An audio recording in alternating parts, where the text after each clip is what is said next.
రాష్ట్రంలో జేసీబీ పాలన పోయి పేదలకు పట్టాలిచ్చే ప్రభుత్వం వచ్చిందని ఏపీ మంత్రి నారా లోకేష్ అన్నారు. మంగళగిరి నియోజకవర్గం ఉండవల్లిలో మన ఇల్లు మన లోకేష్ కార్యక్రమానికి ఆయన శ్రీకారం చుట్టారు. గోవిందు సీతామహాలక్ష్మి దంపతులకు తొలి శాశ్వత ఇంటి పట్టా అందజేశారు. ఈ సందర్భంగా లోకేష్ మాట్లాడుతూ రాష్ట్ర వ్యాప్తంగా అమలు చేసే కీలక హామీ మంగళగిరి నుంచి ప్రారంభిస్తున్నందుకు సంతోషంగా ఉందన్నారు. అధికారంలో లేనప్పుడే సొంత ఖర్చులతో 26 సంక్షేమ పథకాలు అందజేసినట్లు గుర్తు చేశారు. స్వచ్ఛతలో మంగళగిరి దేశంలో మొదటి స్థానంలో ఉండేలా కృషి చేస్తున్నామన్నారు. ఇటీవల మంత్రివర్గం సమావేశంలో ఆమోదం పొందిన 100 పడకల ఆసుపత్రికి త్వరలో శంకుస్థాపన చేస్తామన్నారు. అంతిమంగా ప్రజలకు ఎలాంటి ఇబ్బందులు లేకుండా చేయడమే లక్ష్యమన్నారు. 2.5 దశాబ్దాల కలను ఎన్డీఏ ప్రభుత్వం నెరవేర్చిందని చెప్పారు. విజనరీకి ప్రిజనరీకి చాలా తేడా ఉందని వ్యాఖ్యానించారు.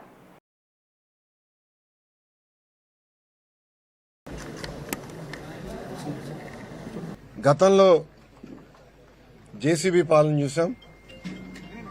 ఈరోజు ఎన్డీఏ ప్రభుత్వంలో దశాబ్దాలుగా నివసిస్తున్న ఎక్కడైతే ప్రాంతంలో ప్రజలు ఉన్నారో వాళ్ళందరికీ ఇల్లు పట్టాలు ఉచితంగా ఇవ్వాలనేది ఒక లక్ష్యంగా పెట్టుకుని ప్రభుత్వం ముందరికెళ్ళింది. దాంట్లో భాగంగా ఆంధ్ర రాష్ట్రంలోని ఎన్డీఏ ప్రభుత్వం ఏర్పడిన తర్వాత మొదటి పట్టా మంగళగిరిలో ఉండవల్లి గ్రామంలో ఇస్తాం జరిగింది. ఇది 2024 ఎన్నికల్లో నేను ప్రజలకు ఇచ్చిన హామీ. ప్రధానంగా మంగళగిరిలోకి వచ్చేగల వేలాది మంది దశాబ్దాలుగా ఒక ప్రాంతంలో నివసిస్తాం జరుగుతుంది. వాళ్ళందరూ కోరింది ఒకటే, మళ్ళీ మీరు వేరే ప్రాంతాల్లో మమ్మల్ని తరలిస్తే మళ్ళీ మేము అక్కడ ఇల్లు కట్టుకోవాలా, అంతేకాకుండా అక్కడికి వెళ్లాలన్నా రావాలన్నా ఇబ్బంది పడుతున్నాం, మేము ఎక్కడ నివసిస్తున్నాం అదే రెగ్యులరైజ్ చేయండి మాకు అని పదే పదే వాళ్ళని కోరటం జరిగింది. నేను ఆనాడే చెప్పా, గౌరవంగా బట్టలు పెట్టి పట్టాలు ఇస్తానని హామీ ఇస్తాం జరిగింది. కూటమి ప్రభుత్వం ఏర్పడిన మొదటి 10 నెలల్లో మంగళగిరి నియోజకవర్గంలో సుమారుగా 3,000 పట్టాలు మొదటి విడతలో అందజేస్తాం జరుగుతుంది. మీరందరూ ఒక్కసారి చూస్తే 2019 నుంచి నేను ఇక్కడ మంగళగిరిలో పోటీ చేశాను. 5,300 ఓట్ల మెజారిటీతో ఓడిపోతాం జరిగింది. మొదటి రోజు బాధ కలిగింది, కానీ రెండో రోజు నుంచి నాకు కసి పెరిగింది. ఓడిపోయిన దగ్గరనే కష్టపడాలి, ప్రజల మనసు తిరిగి గెలుచుకోవాలి, ప్రజల కోసం అహర్నిశలు సేవ చేయాలి లక్ష్యంతో నేను పనిచేస్తాం జరిగింది.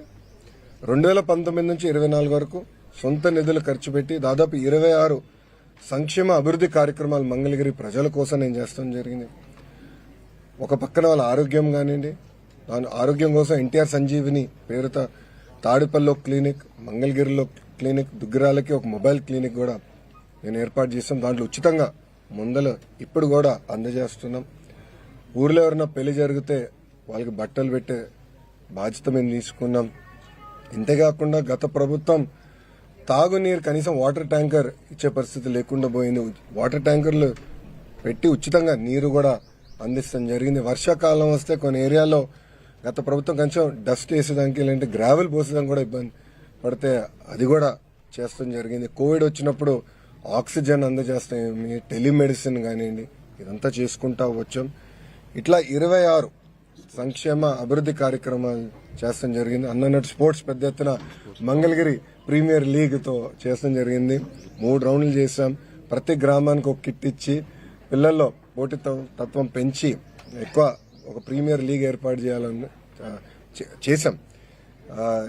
అంతేకాకుండా ఒక ప్లే గ్రౌండ్ ఏర్పాటు చేసి ప్రాక్టీస్ కానీ ట్రైనింగ్ కూడా ఆనాడు ఏర్పాటు చేస్తాం జరిగింది. ఇట్లా 26 కార్యక్రమాలు గతంలో చేశాం.